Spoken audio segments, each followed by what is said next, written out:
Olá, boa noite. Começa agora o Jornal da Justiça desta quarta-feira, 29 de setembro. Por maioria, plenário do Supremo Tribunal Federal condena o ex-deputado federal André Moura. Ele deve cumprir pena de 8 anos e 3 meses de prisão em regime inicial fechado. Esse é um dos destaques da edição de hoje. Você vai ver também.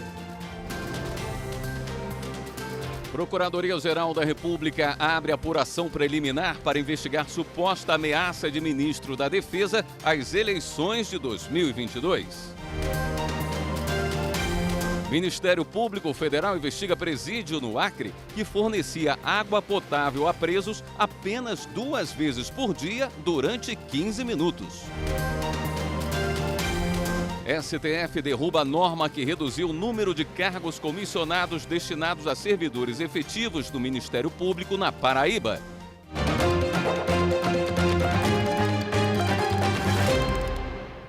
A Procuradoria-Geral da República informou ao Supremo Tribunal Federal que abriu apuração para verificar suposta ameaça do ministro da Defesa, Braga Neto, às eleições de 2022.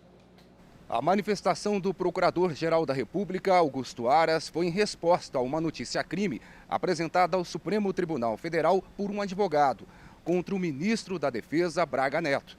O pedido era que o general fosse investigado por causa de notícias veiculadas na imprensa de que ele teria feito ameaças à realização das eleições no ano que vem, caso a Câmara não aprovasse o projeto do voto impresso.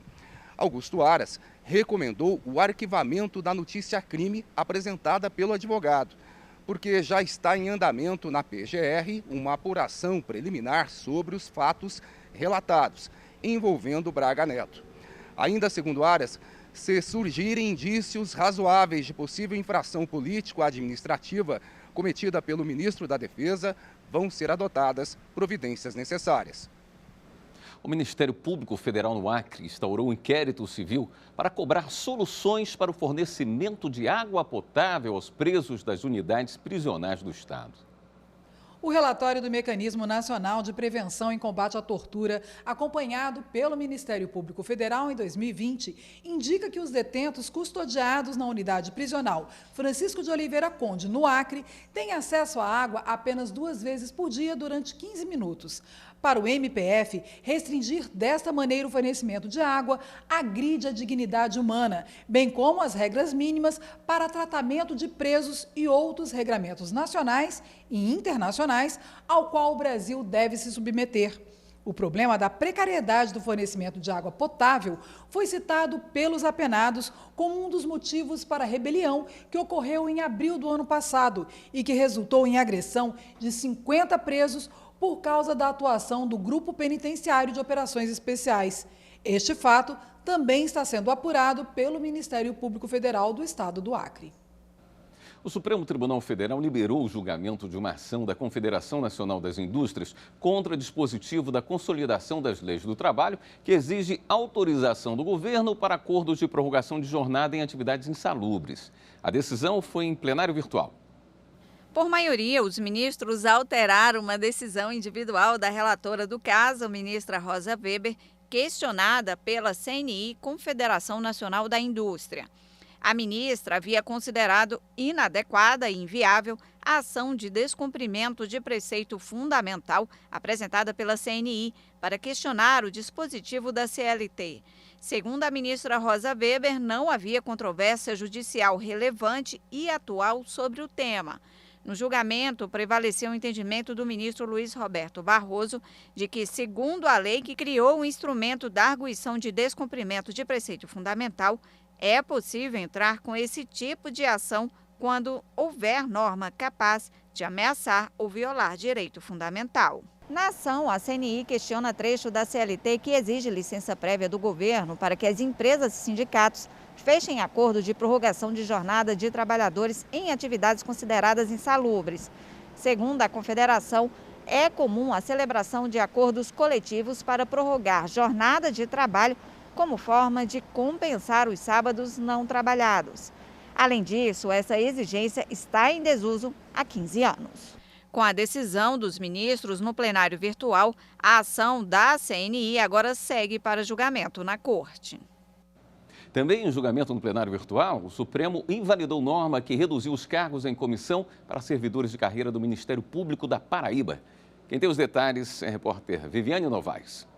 Uma lei estadual de 2015 determinava que metade dos cargos comissionados deveria ser preenchida por servidores de carreira até 2024.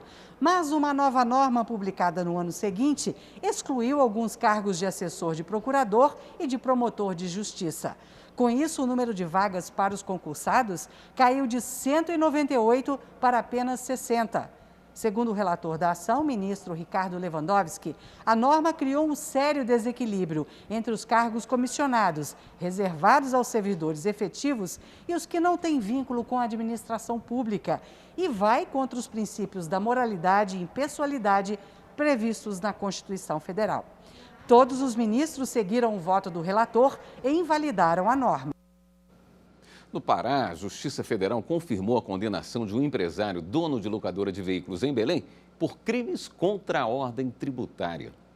Usando os incentivos fiscais que reduzem a zero as alíquotas do PIS e COFINS, as empresas adquiriam veículos de outros estados e desviavam para o Pará.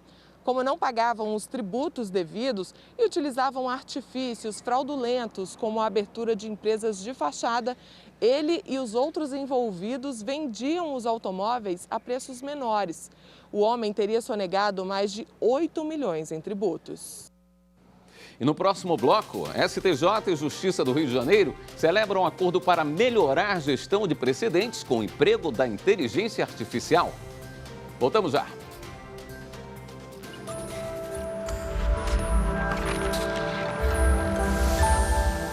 A Constituição, ela é o pacto político que norteia uma nação.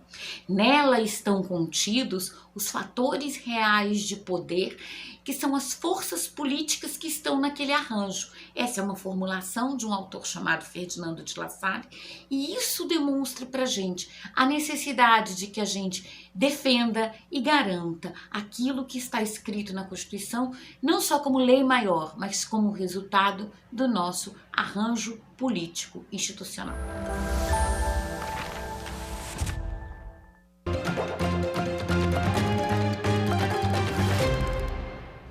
O motorista vítima de um acidente provocado por um colega de trabalho durante o expediente será indenizado pela empresa. A decisão é da 7ª turma do Tribunal Superior do Trabalho.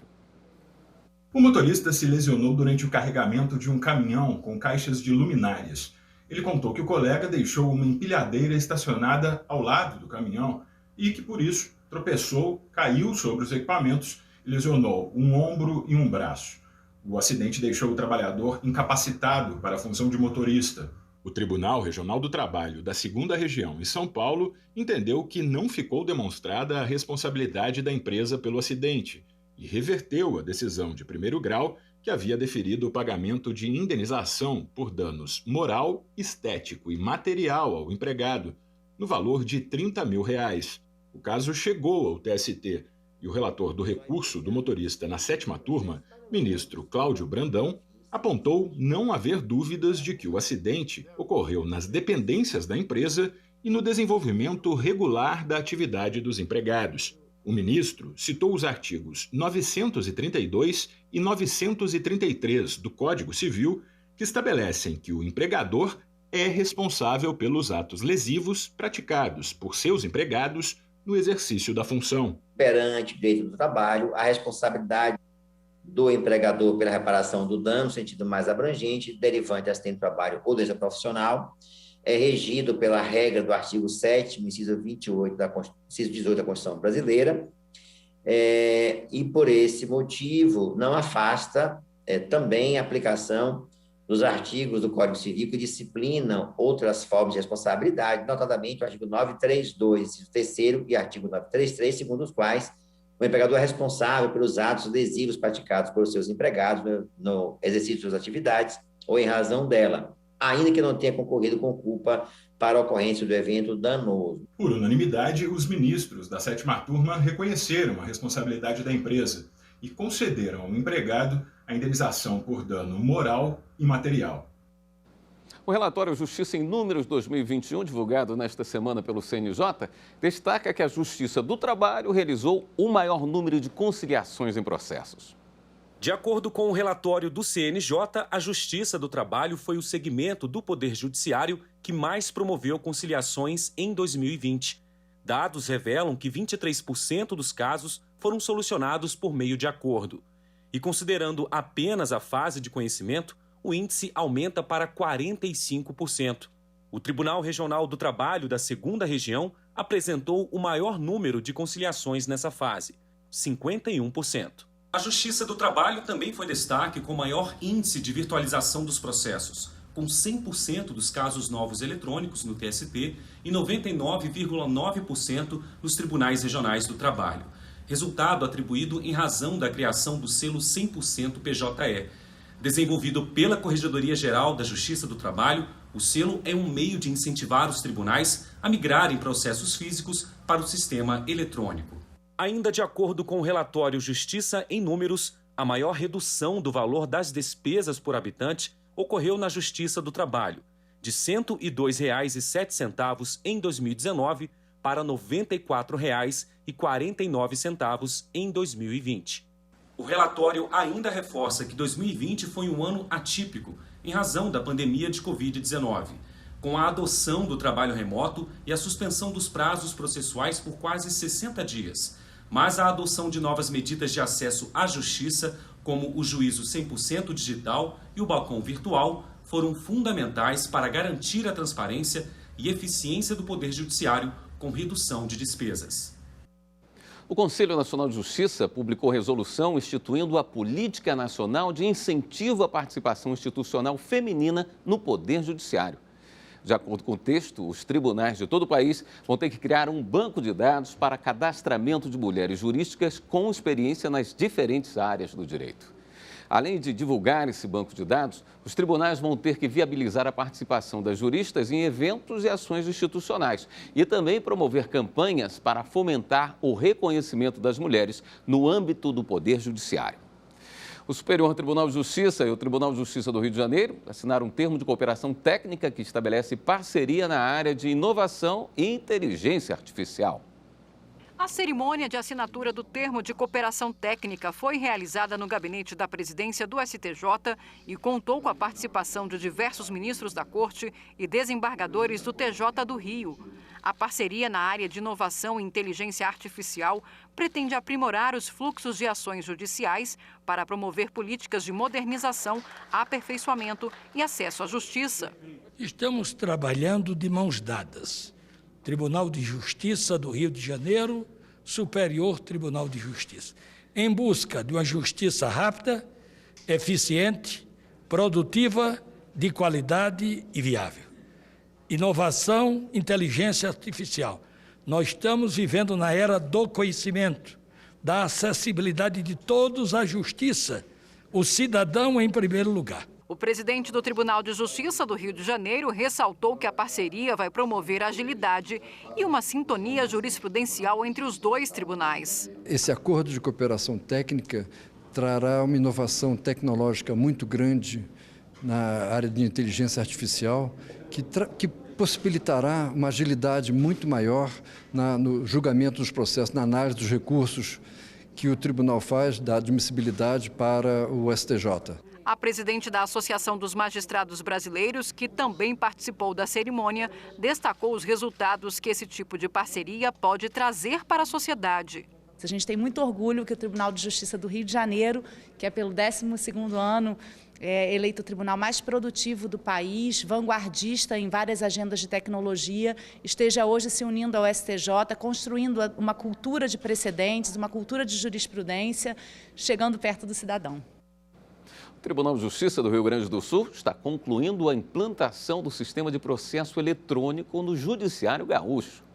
Conforme o diretor da Direção de Tecnologia da Informação e Comunicação do TJRS, Antônio Braz, para a implantação do JEC-GEFAS, serão necessárias diversas adaptações do EPROC da Justiça Federal para a realidade da Justiça Estadual. Estamos chegando à última fase de implantação do EPROC na Justiça Estadual. Agora é a vez dos juizados especiais cíveis e fazendários, tendo em vista que os juizados especiais criminais foram recentemente implantados. Ainda está prevista a implantação das turmas recursais, iniciando pelas turmas recursais criminais e depois as cíveis e fazendárias. Atualmente, o ETEMES tem milhares de processos eletrônicos, cujo trabalho de pré-cadastro e migração dos autos será praticamente eliminado, aliviando os servidores dos cartórios desta atividade. Está previsto lá pelo mês de novembro a migração dos processos eletrônicos do sistema ETEMES para o EPROC. São cerca de 508 mil processos hoje que tramitam no sistema ETEMES, que há a previsão da migração totalmente eletrônica para o EPROC. Assim, havendo uma maior centralização em um único sistema de negócio, é isso que nós estamos buscando para concluir o projeto de virtualização previsto nessa administração, em conjunto com a digitalização de processos, que já supera 400 mil processos digitalizados na Justiça Gaúcha. O cronograma elaborado pelo Comitê do Processo Eletrônico do Tribunal de Justiça você pode conferir pelo site do Poder Judiciário. Acesse tjrs.jus.br e saiba mais informações sobre a fase final de implantação do EPROC na Justiça Estadual. E a seguir, Supremo Tribunal Federal condena o ex-deputado federal André Moura por desvios em prefeitura no Sergipe. É depois do intervalo.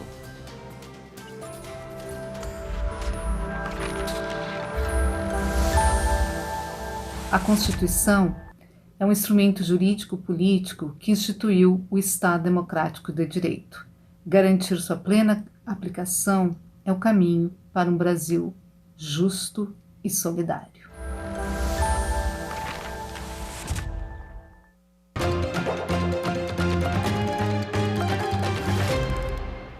Por maioria, o plenário do Supremo Tribunal Federal condenou o ex-deputado André Moura a 8 anos e 3 meses de prisão por peculato, associação criminosa, desvio e apropriação de recursos públicos da cidade de Pirambu, em Sergipe.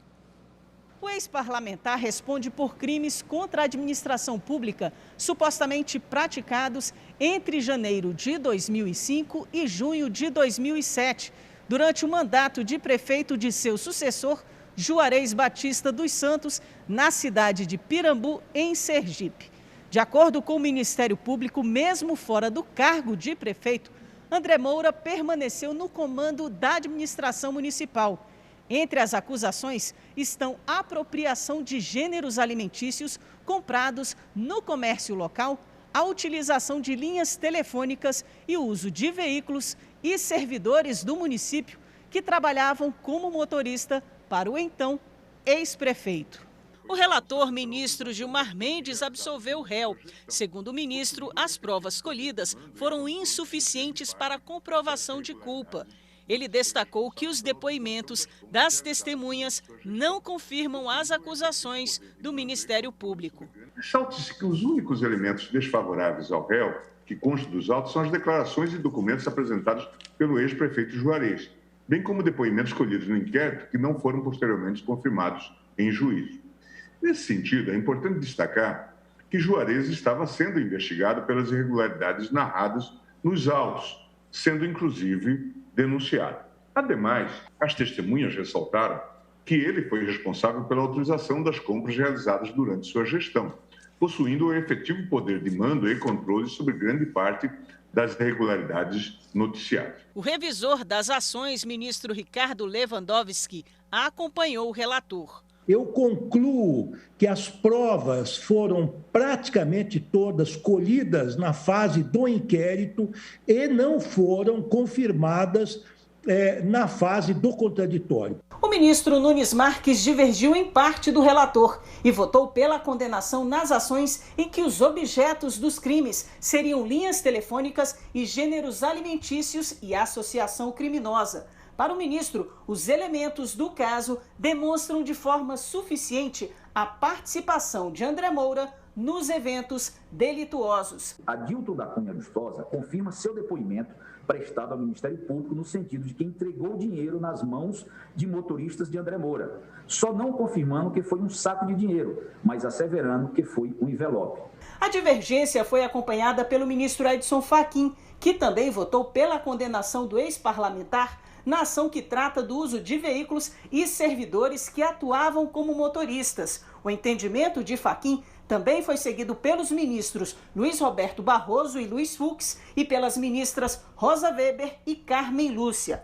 Por maioria, o plenário condenou o ex-deputado André Moura nas acusações de peculato, desvios de recursos públicos e associação criminosa. Ficando o réu condenado a pena total de 8 anos e 3 meses de reclusão, a ser cumprida inicialmente no regime fechado e a pena acessória prevista no parágrafo 2º, artigo 1º do Decreto 201 de 1967, de inabilitação por 5 anos para o exercício de cargo ou função pública como efeito da condenação por crimes contra a administração pública. Em Alagoas, o projeto de apadrinhamento da Justiça do Estado tem ajudado crianças e adolescentes que passam por inúmeras privações e ausência de vínculos afetivos. Muitas delas têm um final feliz e acabam sendo adotadas. Estamos em Junqueiro. É nesta casa que vive a Nádia.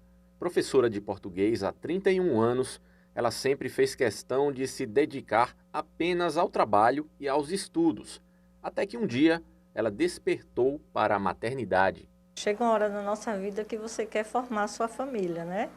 Independente de casar ou estar com um companheiro. Eu senti a necessidade, já tinha meu espaço, faltava filhos. Então, assim, foi quando eu resolvi adotar. Já com o desejo grande de ser mãe, há cerca de 7 anos, ela começou a buscar maiores informações sobre adoção. Logo participou do curso de habilitação para adoção no próprio município. E foi numa visita a um abrigo que Nádia conheceu a Janiele.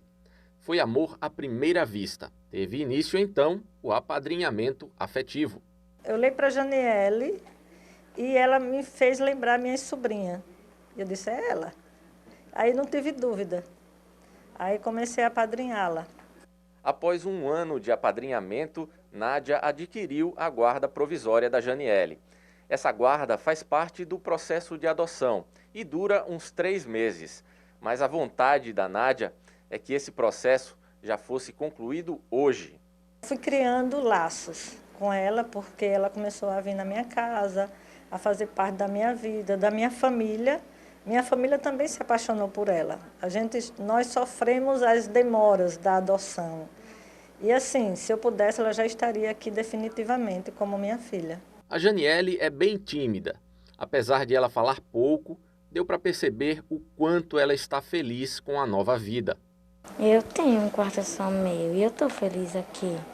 Ela é uma menina calma, ela é uma menina obediente, ela ajuda, né, na medida do possível, porque ela é criança. E assim, ela é uma menina tranquila. Todo o processo de apadrinhamento e adoção da Janiele vem sendo acompanhado pela Fátima, psicóloga da 28ª Vara Cível da Capital, Infância e Juventude. Ela nos explicou quais são os 3 tipos de apadrinhamento. O apadrinhamento, necessariamente, ele tem 3 categorias. A afetiva, aquela onde você se inscreve para ter contato finais de semana, feriados, dias santos, férias.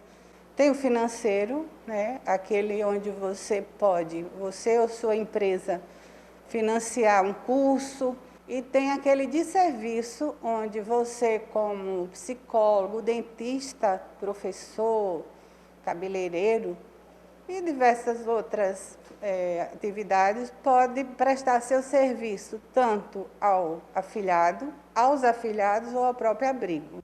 Para ela, acompanhar esse apadrinhamento que acabou se transformando em adoção é motivo de grande felicidade. Ela lembra até de um certo dia em que ligou para a Nádia. Enquanto estávamos conversando por telefone, eu ouvi falar assim, mãe, onde está alguma coisa? E eu realmente, do lado de cá, eu não tenho nem noção da distância de Junqueiro para cá. Eu fiquei muito emocionada por ter ouvido aquele mãe, né, tão espontâneo, por saber que um apadrinhamento vai terminar, se Deus quiser, em adoção, a realização tanto dessa mãe como dessa filha. E realmente é aquela sensação de dever cumprido. O Jornal da Justiça fica por aqui. Uma boa noite para você. Até amanhã.